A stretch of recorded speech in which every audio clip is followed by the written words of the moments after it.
Welcome to Wrestling with Heart, a podcast looking at pro wrestlers giving back to their community.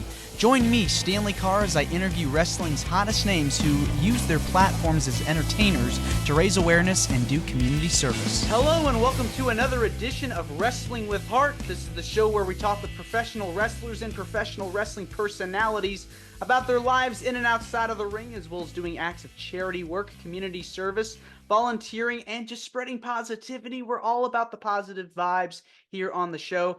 And I've got a very special guest with me this week. He is a living legend, has wrestled all over the United States and Canada. And he is especially a Tennessee wrestling legend in the Southeast. He's wrestled for numerous promotions. I'm pleased to welcome the one and only Les Thatcher. Les, welcome to Wrestling with Heart. Well, thank you, Stan. A pleasure to be with you. Looking forward to this. Yes, me too. So let's get started. You're from Cincinnati, Ohio. Tell me about your upbringing and childhood. Well, yeah, I think I won the lottery as far as parents are concerned because they were very supportive. I was, I don't know, I guess got hooked on athletics, as a kid, baseball, football, basketball. And then I sat down in front of a neighbor's 10-inch black and white TV one time when I was 9 years old, and I saw this thing called professional wrestling. And it fascinated me, and I got hooked. And I was involved in other things, obviously. I was driving on a drag strip before I had a license to drive on the street. I was 15 years old when I drove my first race car. And so anyway, I've done a lot of those things, but wrestling was always in my mind, right? I became a fan. My mom and dad got interested, and we go to the matches in Cincinnati. And of course, back then, I mentioned little black and white 10-inch TV, but there was so much wrestling on television. Realize the cameras are huge and ponderous and on rollers, on stands.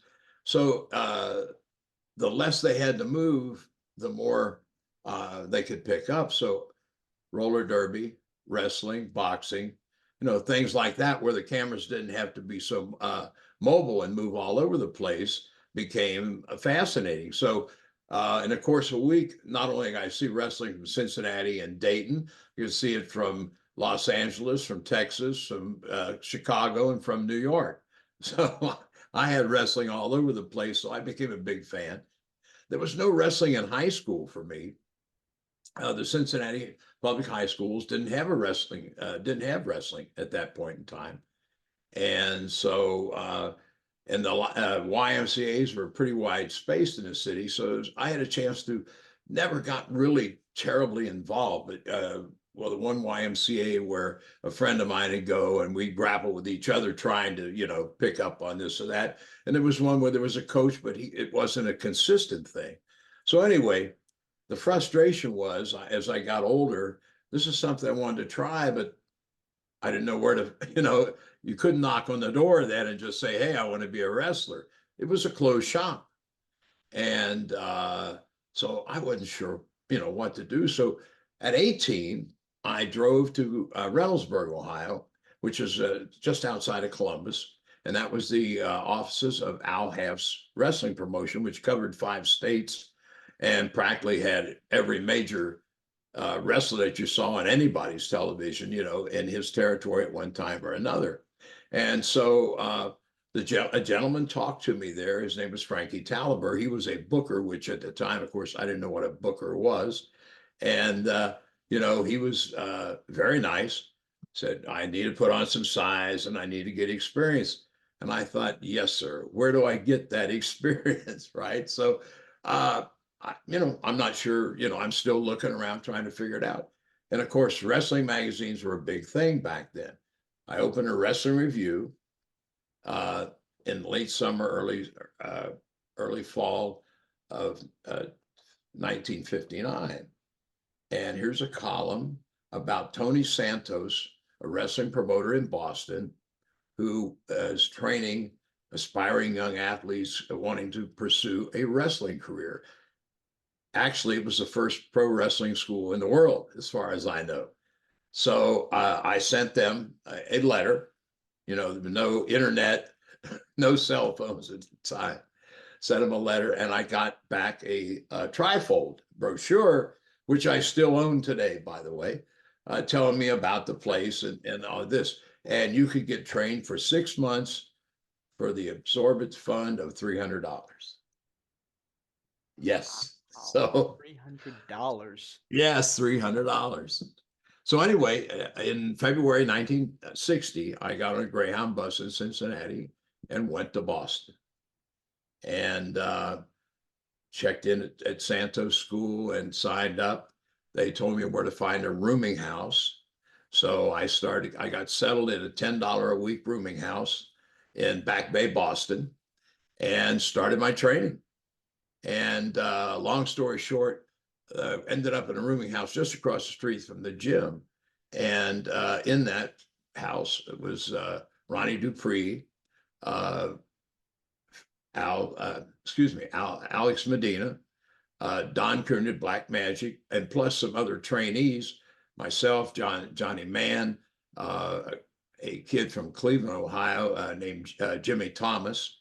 And so anyway, that's how we got started. We were training, and I'd go to the matches and help set up the ring with the Gene Santos, one of Tony's sons, drove the ring truck, and we'd work out after we set the ring up, get cleaned up, go eat something, come back, watch the matches, tear the ring down, back, blah, blah, blah, So, and it was a grind. To be honest with you, the first few weeks there, they handed me my butt. And, to see if I was going to stick. And man, I didn't know what to expect, but it was like I dragged myself back to that rooming house and I survived another night. Right? But, I was going to stick. I'm a hard-headed Irishman.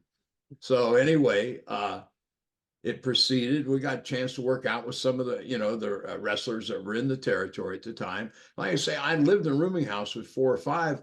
They never smartened me up, right? They never broke kayfabe in front of me. And so July the 4th, 1960, 6 months after I'd started, one of Mr. Santos's children came over and knocked on my door. Said his dad wanted to see me the morning of 4th of July. And I'm thinking, I'm in trouble, right? Because there was no training that day. I don't know what to think. So I go over across the street to the office.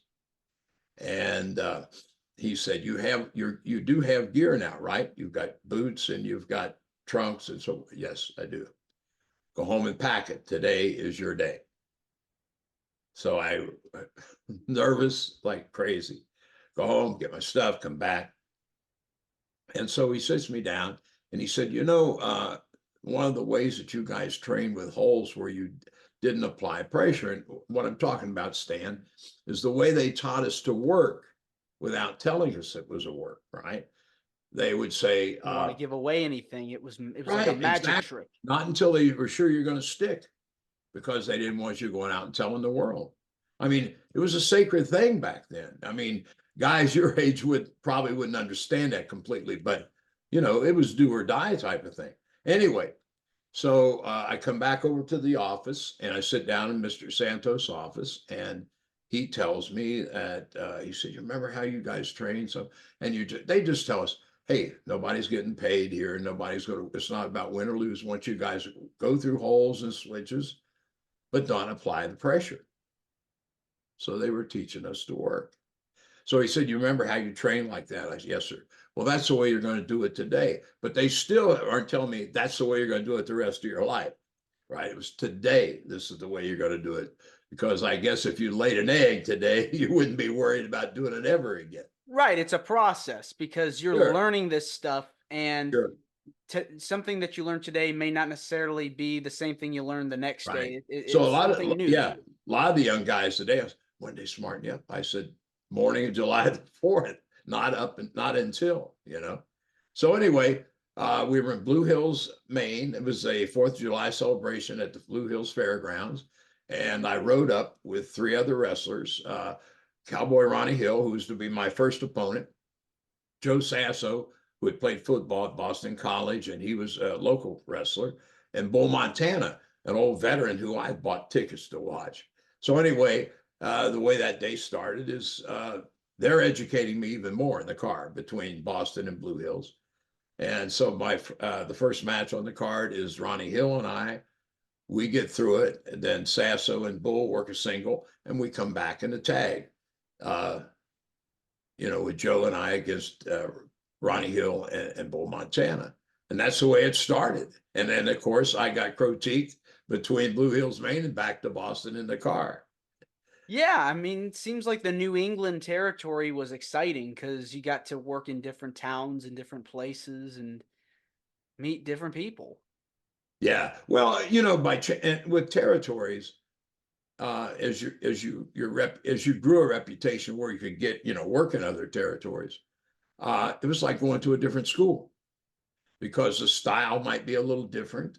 You're going to work with different. Well, I was predominantly a baby face, so you're going to work with different heels who will teach you different things, right? And believe me, I've been doing this July 4th will be my 64th anniversary of my first match, and I'm still learning. Who were some of your favorite opponents to work with over the course of your career, over the years? Wow. I worked with so many great guys. I mean, smooth working guys, Harley Race, Terry Funk, my pretend cousin and former NWA junior heavyweight champion, Roger Kirby, Nelson Royal, who's the junior heavyweight champion as well. I worked with Pat O'Connor. I got some of the great tag teams. I don't know how to say just a great person. Well, like here in the Tennessee, in the East Tennessee territory, in 69 and 70, Whitey Caldwell was my tag team partner, and a local brother team from the Tri-Cities, from the Kingsport, Bristol area, Ron and Don Wright were the promoter here got it started, wasn't on when I first wrestled here in 68, there was no television. And you probably can't conceive that in your mind, how that worked. He had wrestling without television, but newspaper ads and posters, and you worked your hot angles in the house show and hoping that the people that were there would tell their neighbors and say, boy, you're missing it, right? But anyway, the promoter here got television in 69. And Whitey and I happened to be the first two baby faces over, and Ron and Don Wright were the first two heels. So we drew big here in 69 and 70. And it was just a great time. Let's kind of switch gears and talk about the stuff that you've done outside of the ring. What charity organizations have you worked with over the years? And tell me about your involvement with them outside of the business. Well, right here in Knoxville, back in the 70s, a lot of I handle a lot of the PR for Southeastern Wrestling, as well as the broadcasting and producing the TV and wrestling and cleaning up the floors and everything else. We did the Jerry Lewis Telethon every year, which was a lot of fun, really, answering the phones and all that. That was great.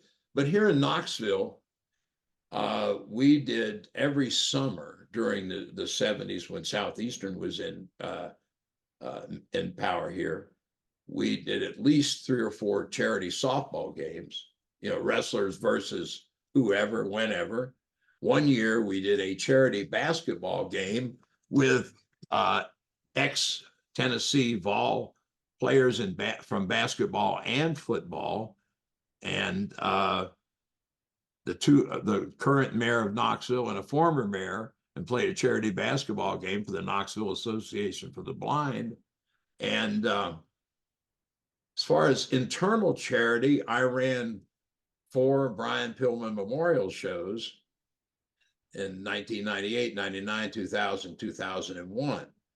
And we raised over $120,000 for the Pillman family. But the unique thing about those shows it was the only place in the world, I didn't say in the United States, I said in the world, where you could see WWF, WCW, and ECW talent all under the same roof on the same night. And it was a lot of work, but man, they were great times. They were special shows. They really were. Oh yeah, like I've watched several highlights from those programs, from those shows. I mean, that's talk about something that was unique at that time because this was before the buyout. This was before the WWE became the mega corporation that it is today, and it was really special to see people come together for a special reason. You know, Brian Pillman was such a talented wrestler, and his legacy, continues today. Do you watch his son?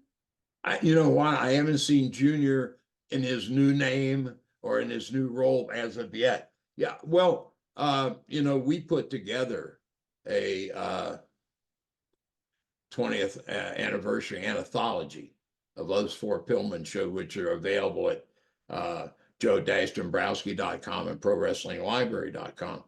They're also in the Hall of Fame library, film library as well. But we had those things were so tough to run, man. I mean, when I see Mania, I mean, what we did wasn't even, what you could have hidden ours, what we did in the corner of Mania and lose it. I can't imagine the work they go through. But on those Pillman shows, I had a committee of about 10 people. We met once a week starting 8 months before the show. And, it was hard work. It was stressful at times, but at the end, we knew we'd done something special. The matches were special. It was just the vibe. The whole vibe was special. It really was. It was a lot. We felt we had done something good. Well, after, I didn't sit down to plan to have four. I really only planned my comment to begin with when we decided, let's do a little memorial show for Brian. It's Brian's family, a little memorial show. The little memorial show drew into four years worth of shows. It really is a beautiful thing because the guys from all the companies, wasn't really a competition, but they all worked their butts off. I mean, they worked their asses off, right? Nobody laid around. The first year of the Pillman, Terry Taylor was in the Atlanta office at the time. And he came up to watch the show, and he and I were sitting up in the bleachers watching Benoit and Jericho as the main event that night on the first show. And he said to me, these guys work harder for you for nothing than they work for us for payday. But everybody busted their hump. They did. They definitely did. Well, Les, I want to say thank you for coming on the show. It means a lot to me and to my listeners and viewers that are watching this on YouTube, and you're more than welcome to come back on. Thank you for tuning in, everyone. This is Wrestling with Heart. I hope you found this podcast to be informative and entertaining. If you did, please hit the subscribe button and look out for the next edition.